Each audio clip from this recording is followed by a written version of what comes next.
Hello and welcome to Cliff Reviews Art House.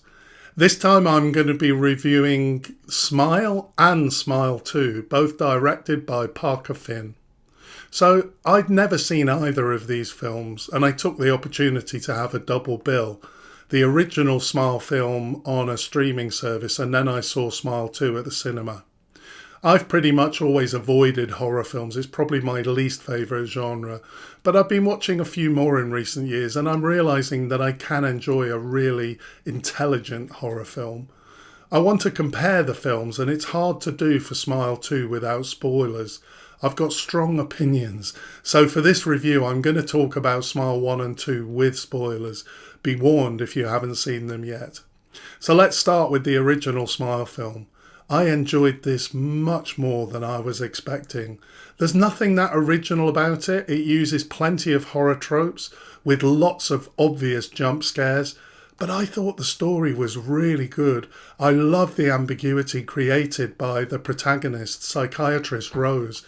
She's overworked with repressed trauma, so there's ambiguity about what might be her mental illness and what's actually happening. Although it does become clear that there is a malignant force at work here.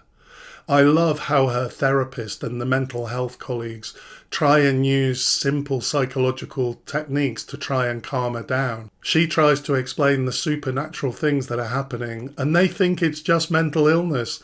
How did that make you feel? The therapist asks, trying to explain all events in context of therapy, not realising what they're actually up against. No one will believe her. Of course, it's just too easy to assume she's not well. And she's acting so irrationally. I'm okay, she keeps saying, I'm fine. She's under attack from this evil entity that's haunting her. So she has to try and solve what's going on for herself. I really liked this almost detective element of Smile. She starts investigating the phenomenon and eventually works out what's going on. I thought this was a great thriller. I like the story around her ex, Joel, the policeman. He starts helping her and he starts to believe her that there's something very strange going on. This is satisfying as if they're going to solve the case, explain the mystery. But of course this doesn't happen. Rose ends up setting herself on fire in front of Joel and the film ends suddenly.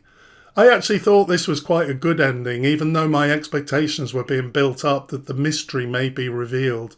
I guess I knew by the fact that I was going to see Smile 2 later in the day that the curse wasn't going to be terminated. One thing I did find slightly frustrating was the jumping around between things that were really happening and things that were dreams, visions created by the entity.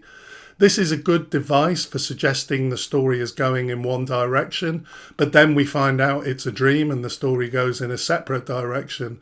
But it just felt like it was doing this a little bit too much. I guess it works in the story. They're not really dreams. They're visions, alternative realities created by this demonic entity. I think it just becomes a bit cheap if it's overused.